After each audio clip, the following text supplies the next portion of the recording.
Episode 73, Not for Peter Types, Prohibition, and Toy Soldiers. The Abattoir. In the 1940s and 50s, we were not without large animals in our cityscape. There were many horse and wagon peddlers clopping down our streets, leaving smelly gifts behind. Also, not far away was the Watertown Slaughterhouse or the Abattoir. It was within a 15-minute bike ride or an even quicker bus ride. There were cattle, sheep, goats, and horses slaughtered daily. We neighborhood boys loved to go there. We would go to the pens, holding the cows and horses before they were slaughtered, and ride the animals. We were never shooed off by the abattoir employees. The killing took place outdoors near the pens. I was shocked the first time I saw the killing method. A horse would get hit on the head with a sledgehammer. He would drop dead on the ground. Then a chain would be dropped over his feet, and a hoist would lift the horse up high, and its throat would be cut so it bled out. The animal was then rolled onto a conveyor and moved into the interior where the butchery would take place. I think I will be criticized for my opinion on this seemingly heartless slaughtering. After thinking about it and seeing it so often, it seemed very natural. Where do roast beef dinners or steaks come from if a steer is not first killed? An animal is not a human. I do hope there are less brutal methods today. The sledgehammer was brutal, but it killed quickly. No chicken dinner for the Murphy boys. Mother had a cousin who lived in Bedford, which was also the locus of the Troop 13 Boy Scout cabin in the woods near the Shawshene River. This cousin was married to a guy who owned a trucking company. I think the trucking company was called Tory Trucking. Once, when Gary and I were camping at the cabin, he decided to visit this cousin. So we set out on foot to find her house. He must have had an idea where she lived because we walked through the woods, up hills and down dirt roads, and after an hour or so we came to the correct road. I must break in here to explain about our diet on these camping expeditions. We ate food that was either eaten cold or easy to cook, like our own freshly caught panfish, baked beans, pancakes, canned peaches, cornflakes, kipper snacks in cans, etc. We were usually hungry for a good hot meal. As we approached our cousin's home, a dozen chickens were in the middle of this sparsely settled country dirt road. Gary said, "How would you like some fried chicken tonight?" Sounded great to me. "Okay," he said. "You get around in back of them and herd them towards me." He then took out a hatchet from a belt scabbard he carried as a scout. I walked through the complaining and cackling flock and got behind them. I took my hat and started waving them toward Gary. He picked out a fat hen and drove her close to a fence where he could grab her. The whole flock started a ruckus that could be heard a mile away.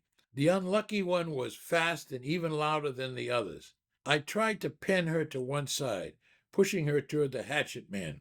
Gary would dive at the hen, trying to grab her around the neck. The bird would scoot away, scolding all the time, and I would wave her back. Gary took a swing with the hatchet. The chicken was slightly injured, and its cackling volume went up substantially. This went on until we heard an angry and loud voice from a nearby farmyard saying, "If I catch those goddamn chicken thieves, I'm going to put some buckshot into their asses." Gary and I immediately reverted back to innocent parochial school boys and ran like hell back to our cabin, and never did get to visit our Bedford cousin that trip. My brother was always interesting. Prohibition.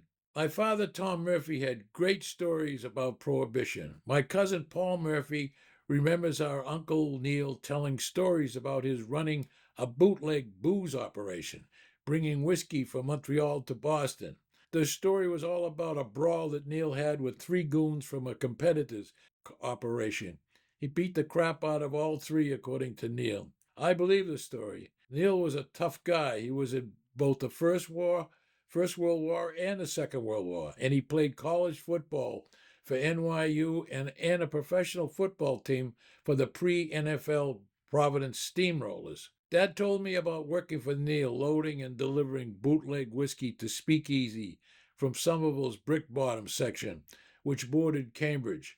According to Dad, the brick bottom warehouses were legitimate and were also storage areas for the illegal bootleg Canadian and Scotch whiskey being sold throughout New England and beyond. Dad also talked about driving up with Neil to the Canadian border to buy the bootleg booze. I think Brook Bottom is now a developing artist area.